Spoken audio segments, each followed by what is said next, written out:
This video is brought to you by Mad Cats. More information at the end of this video. The Legend of Zelda tier list. Hey guys, this is Hepodix and today I'll be talking about Zelda games. But since I haven't played every single one of them, I will be co-hosting today's tier list with my cousin, Filthskin. So, welcome dude, how are you doing today? I'm doing mighty fine. How are you, man?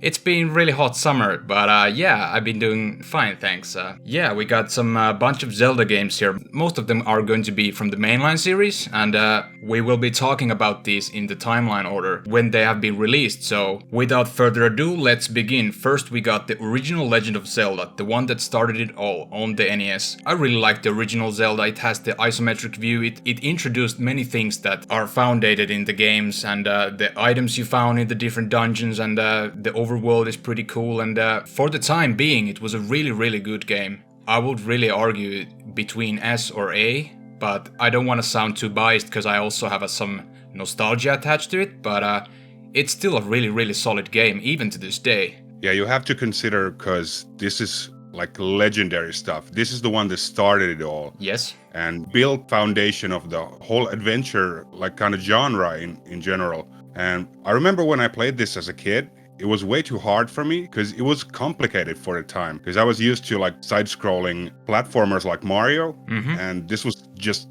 deep on a whole other level. I remember it being really hard. Never completed it as a kid. I've completed it since, like many times. And one thing that just strikes me, it just doesn't get old. Yeah. It still feels fresh. All the mechanics, and I can still remember like the layouts of the maps like perfectly. I can do the dungeons in order. Yeah. So based on like how legendary it is and how refined all the mechanics were, like regarding, hey, it was 1986, and just based on that, I would put it on the S tier. Yeah. We can agree on the S tier, and the game really has aged well. Like, if you haven't played the original, it's still really banger. It's definitely an S tier, let's go with that. Then we got the other Zelda for the NES, The Adventure of Link. I wasn't as big of a fan of this one as the original one. It takes the side-scrolling aspect of things, but it still has those dungeons, and it was super difficult. I didn't never complete this game. I completed the first game, but not this one. It was super difficult. But for the time being, I think Nintendo wanted to try something different from the first game. That's why they went to the side-scrolling theme with this. But it's still not a bad game, but more on the mid-tier side. I'd say maybe high B or low A. What do you think? I gotta admit, I haven't been able to complete it either. Oh, okay. I still have it like on my to-do list, but I just haven't found the time. I really like the RPG mechanics, like leveling up Link's abilities and learning new magics. True. That's really cool. But as a Zelda game, it's kind of on the not that good side of things. I'd put it on between A and B, somewhere around that. But if I gotta choose, I'd put it on B. Yeah. I can agree with the B tier. Let's go with that. Yeah. Next, moving on, we got a game that many think is one of the best on the SNES, Legend of Zelda: Link to the Past. I never completed this game, and it's kind of a shame because a lot of people have told me it's a really good one. It takes the same style as the original Zelda with the isometric view and stuff, and it has that puzzle solving again and the dungeon gameplay and a lot of great stuff. I'll leave this up to you, but based on what I've heard, maybe A or low S tier. I gotta say, video games as a medium kind of evolved a lot between the 8-bit and 16-bit times. True. And when this one came out, it was the first Zelda game that actually had a story that you can follow without reading a manual or something like a background medium. There was so much text, and the story just starts playing out immediately when you fire up the game. So it kind of took the whole Zelda franchise to a whole nother level.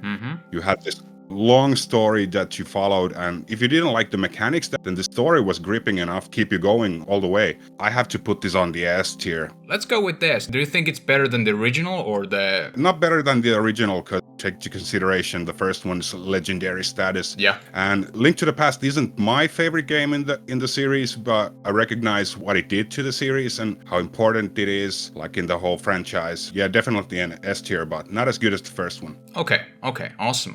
Then we got the game for the original Game Boy, The Legend of Zelda: Link's Awakening. Despite the primitive graphics, I've still heard a lot of great things about it. It has that isometric style again with the gameplay, and they also made that HD remake on the Switch Switch, which I've also heard is some good things about it, but I never played this game, so this is only speculation on my side, and what I've heard about it, that it's good, maybe A, low S, I'm not really sure, but you know better, so please tell me. I have to disagree on the primitive graphics, because for a Game Boy game, it looks awesome.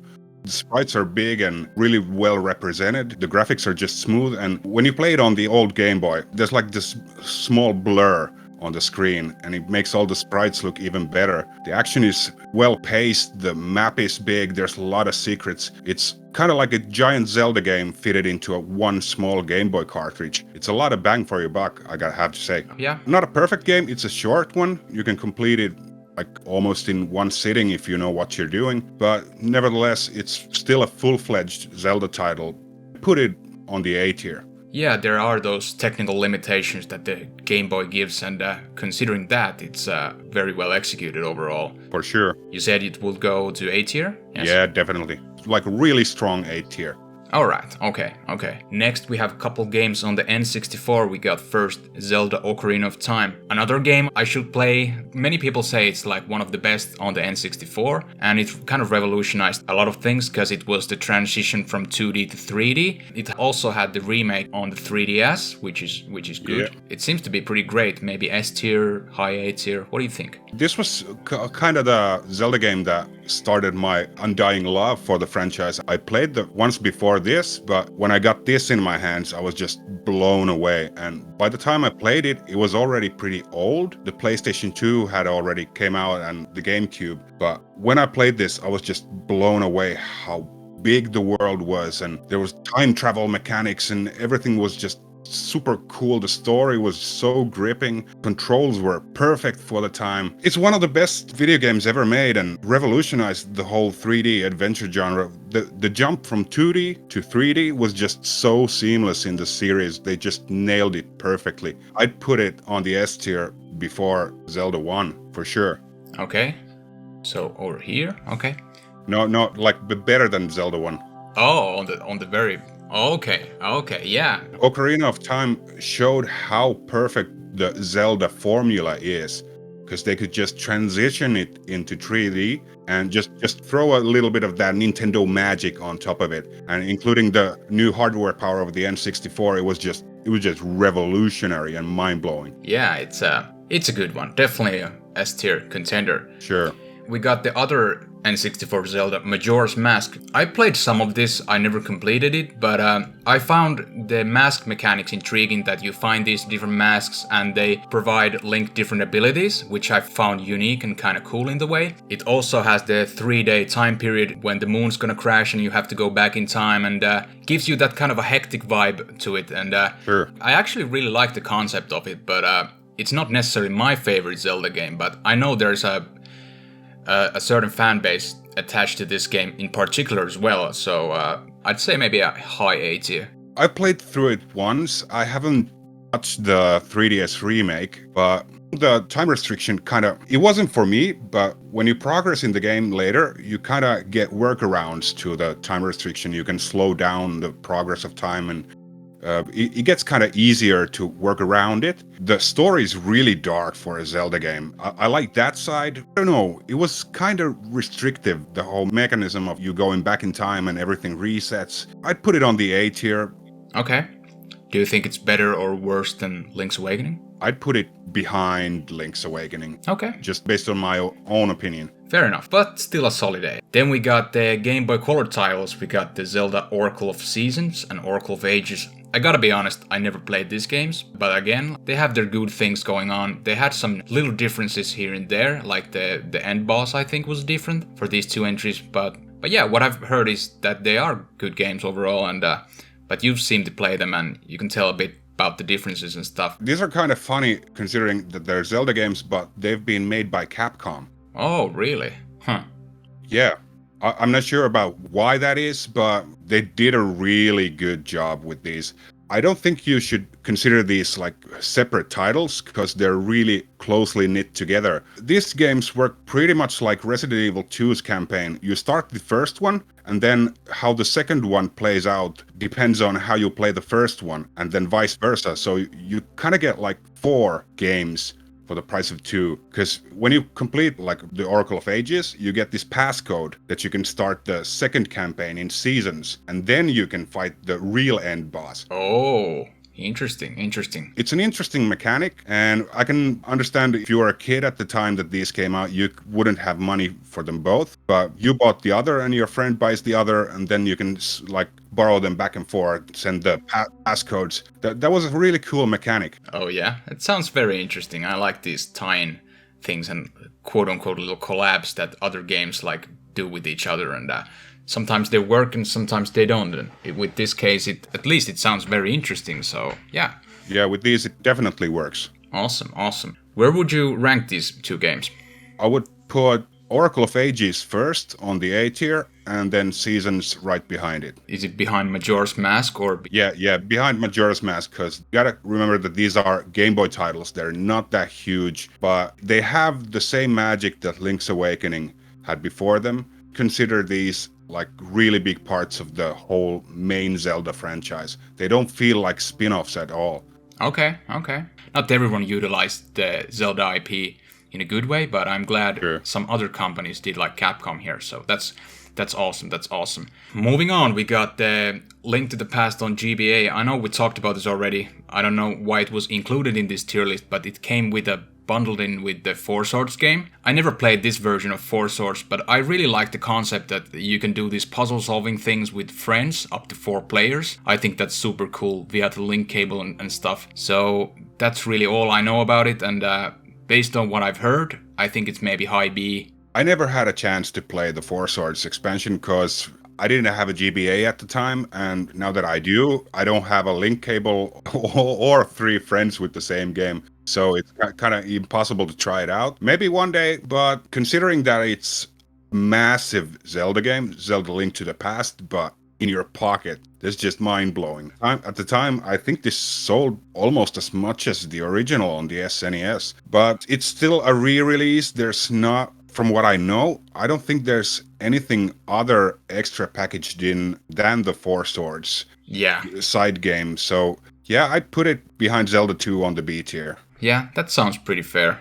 We mostly focus on the Four Swords aspect of things because we already talked about the Link to the Past. Like I said, I'm not sure why it was included in this tier list. It wasn't made by me, but it's a nice side note. Like I said, I really like the Four Swords concept, but I never got a chance to play it because of the specific conditions you have to meet to get the thing going with the link cables and stuff. But yeah, it seems pretty nice. Okay, then we get to the GameCube era of games. Oh man, next we got the Wind Waker. This is like one of my favorites. It's super nostalgic to me. I don't want to sound too biased, but man, I love this game. I also love the HD version on the Wii U. The sailing mechanics, the dungeon exploration, the story, like everything clicked up with me. Like, I just really love this game. Like, super fun, the cel-shaded graphics, the art style there. I thought it was pretty cool. I was fine with the fact that it looked more cartoony instead of the more half-realistic style of like Ocarina of Time and those other games. So just love everything about the Wind Waker. It definitely goes S tier for me. I just think it's a masterpiece for me. What do you think? This is kind of nostalgic for me too, because I remember when I bought this game when it came out, I didn't have a GameCube yet. I needed to wait for like 3 months till I got the console to play it on. And when I finally got the console from the store, I just rushed home, plugged it in, just pressed power, and when the theme music started playing, I was just blown away. And I remember that weekend went by so fast. But yeah, it's one of those games that just ages like fine wine because the graphics are just so smooth. Even the GameCube version, if you play it on like an old CRT, still looks really good. And the HD version is just eye candy all over. And it got a lot of slack because mid-game was kind of stretched out because there was these fetch quests. But oh yeah, I don't remember it like being that bad that people say it is. I just enjoyed it like all the way through. The story was gripping and there was a really big sense of exploration because the sea was just so vast and there was small things to find everywhere. And yeah, I gotta agree on the S tier. It's a really solid Zelda game. It is so good. Yeah, it felt maybe a little bit tedious, the Triforce pieces fetch quest, but I was personally fine with it. Yeah, let's go with the S tier. Do you think it's better or worse than the Ocarina of Time? Not better than Ocarina of Time. Not better? Not better. Okay, okay. I'll go with your judgment because you have the better overall experience. Even though it's my tier list, let's put it between there. Do you think that's fine? That's a good compromise. Okay, okay. Then moving on, another game I'm really nostalgic towards. I used to play a lot this as a kid. The Legend of Zelda 4 Swords Adventures. It takes the same concept as the 4 Swords on GBA, but it's on the GameCube. I really think the co-op aspect of it is awesome, like you can play with up to 4 players. The thing that really sucks with this one is that you can't use 4 GameCube controllers. For the second, third and fourth player, you have to have the link cable as well as GBA, which is a stupid attempt from Nintendo to try get more GBAs and those cables sold, which I find a huge minus. But other than that, if you can hook up the setup, get some friends to play with you, I mean, I just think the cooperative aspect of it's really lovely.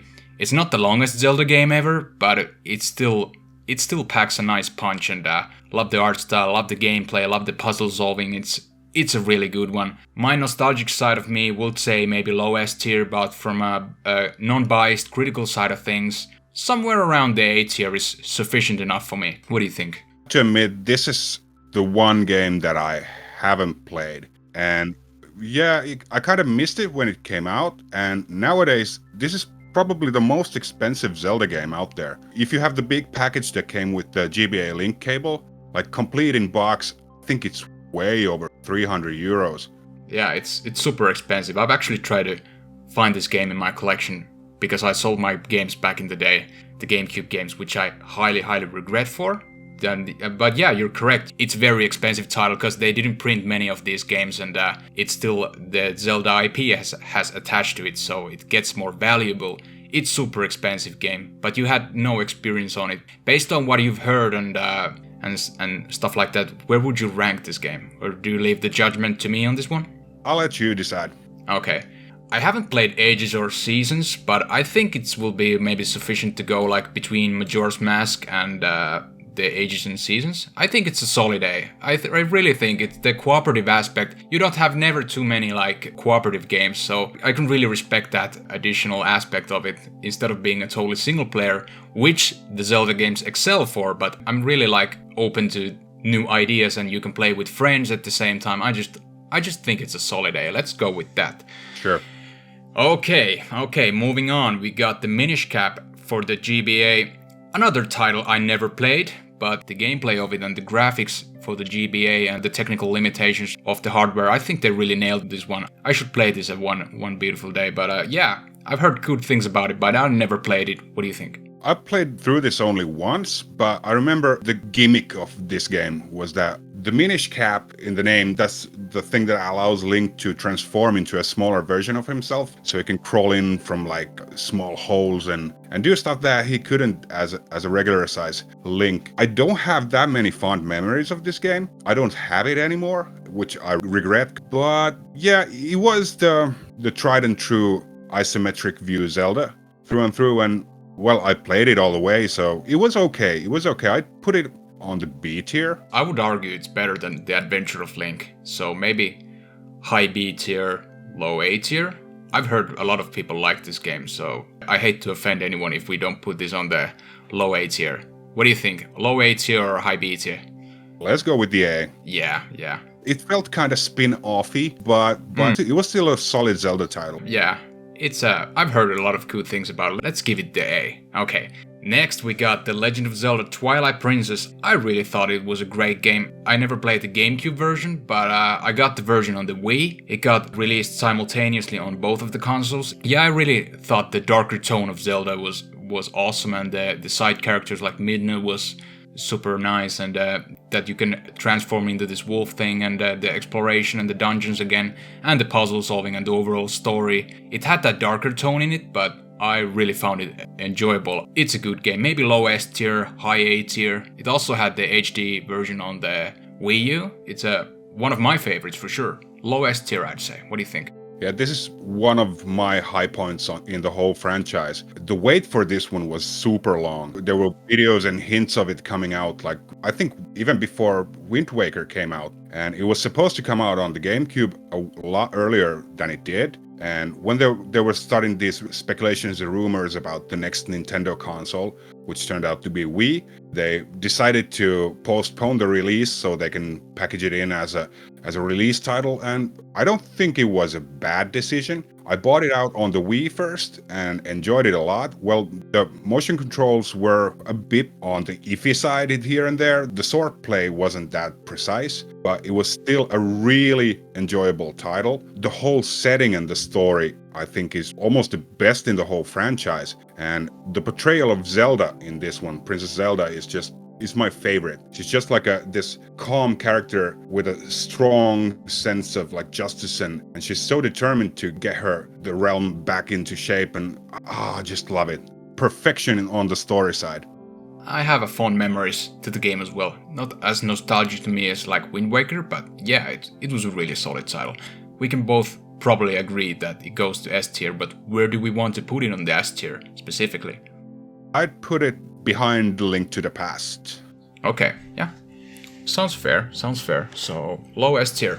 Definitely a good game, I highly recommend. Twilight Princess.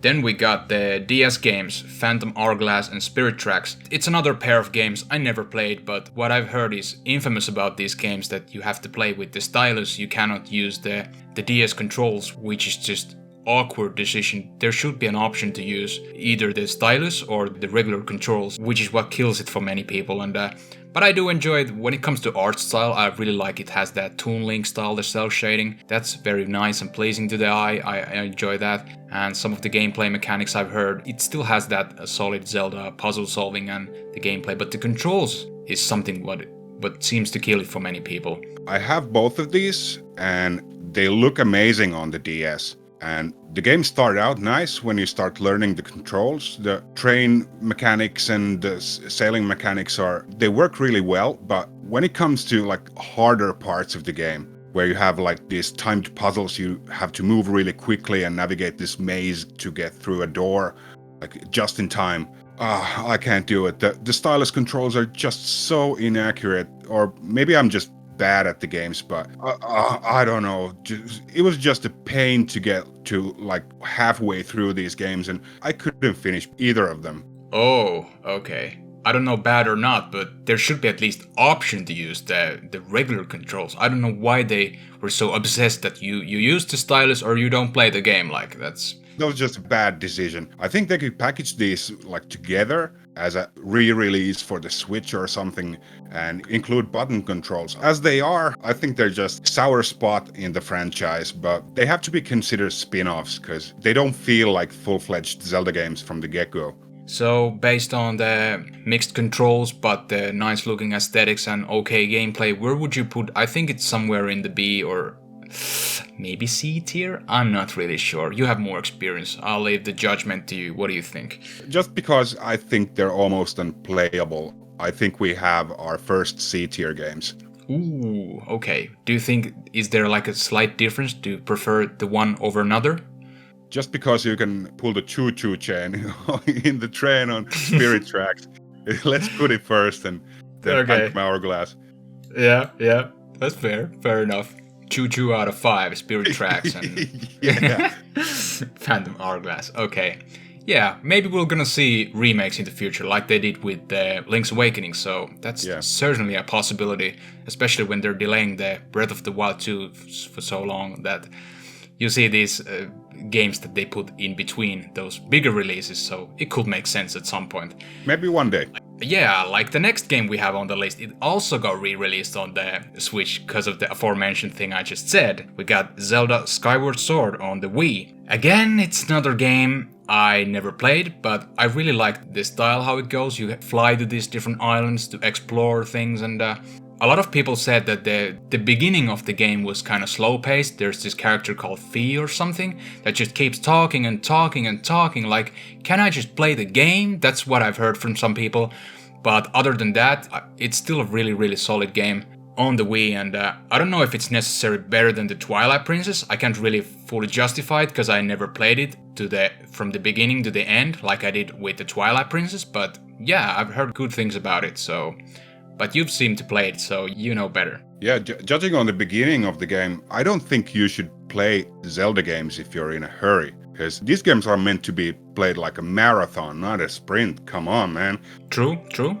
I really enjoyed it. They really upped the game on the motion controls. They feel really solid, but some of the boss fights where you need to like really quickly do precise inputs, I seem to keep messing up every now and then, but yeah, they work really surprisingly well, because I think they packaged the Wii Motion Plus with the game. It made the motion controls a lot more precise. The world building in this one is kind of, I don't know, it's a mixed bag for me.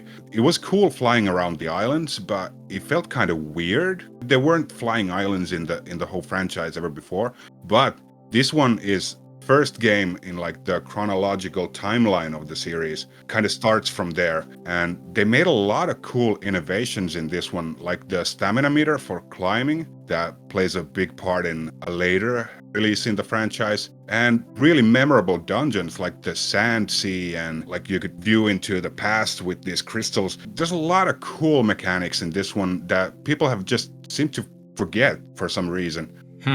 Okay. I really enjoyed this one. It wasn't like a perfect send-off for the Wii, but I'd put it in the A tier, before Oracle of Ages, somewhere around there.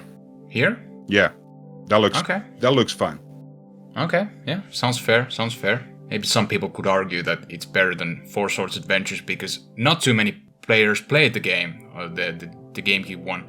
But yeah, we'll see. People have different tastes, people have different opinions. If you have different opinion on the tier list, let me know down in the comments what's your favorite. So it comes down to opinions and between me and Filthskin. So yeah, definitely let me know in the comments if you think some of the opinions you think are different that you think. Yeah, but hey, this is what you get. Yeah. That's fair, that's fair. We got 3 more titles left. We got the 3DS, The Legend of Zelda, A Link Between Worlds, another game I never played, but I've heard good things about it. I really like the thing that it doesn't go that linear path. You can like choose which way you go with the different dungeons. You could do the dungeons in the order you want, which I found really, it kind of breaks the formula a bit, but I think it also gives you like some freedom, which I think is a really, really good thing about it.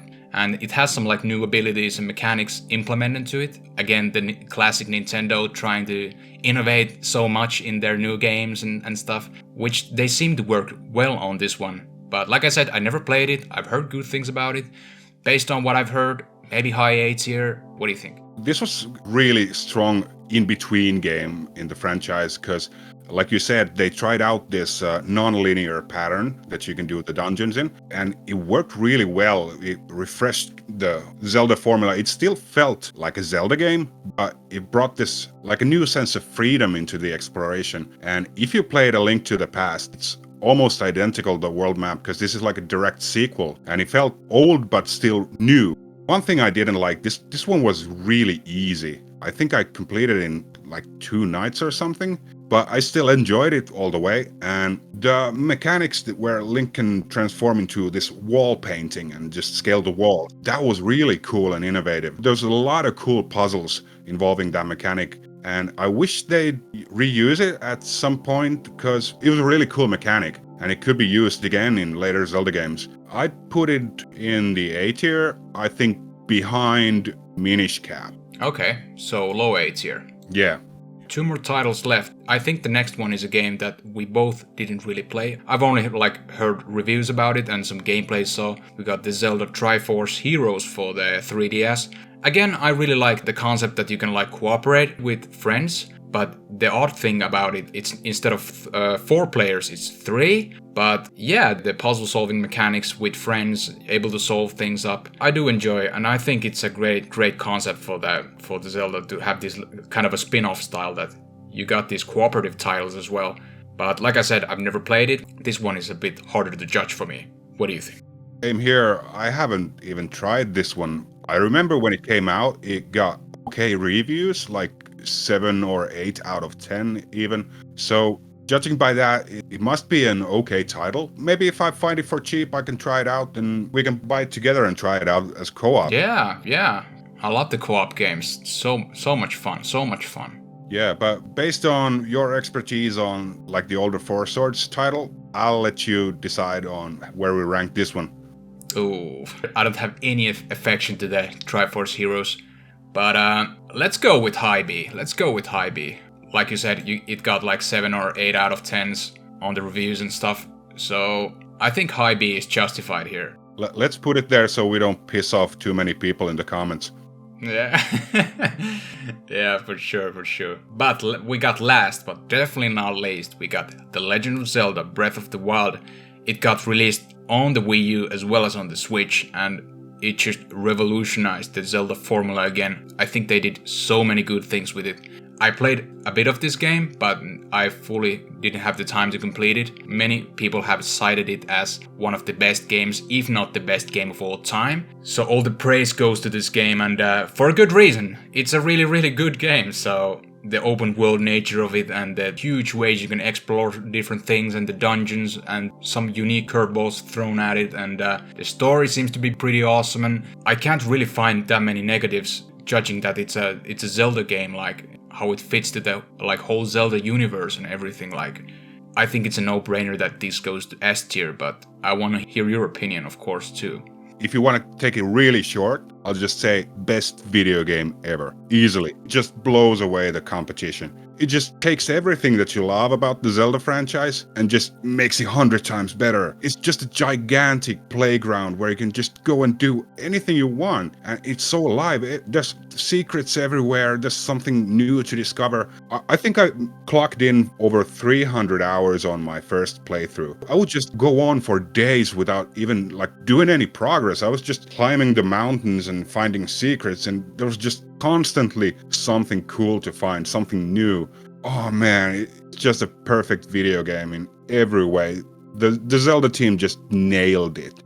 I already put on the top of the S tier because that's where it belongs. Yeah, critically speaking, and even though I don't have as fun memories or like experience with it as with titles like The Wind Waker or Four Swords Adventures, yeah, critically speaking, for sure, it goes on the top. They really nailed with the Breath of the Wild, and I really hope they nail with the sequel. It's supposed to come in 2022, so yeah, we'll have to see how that goes and how they're gonna nail that one. Is it gonna be better than the first one? I don't know. I really don't know. We'll just have to see. Have to see. And if you want to find something negative in Breath of the Wild, it's the fact that they're gonna have an impossible job to top this one. Yeah. Judging on the trailer of the sequel, it kind of looks like there's gonna be a link between Skyward Sword, because he has these floating islands, and Breath of the Wild, because in the trailer you can see Link exploring these floating islands, and it looks like it might be some kind of story arc between those two, and it looks really cool. If it's just more Breath of the Wild in a new package with a few new things, that's more than enough for me. It's a first day must buy for sure.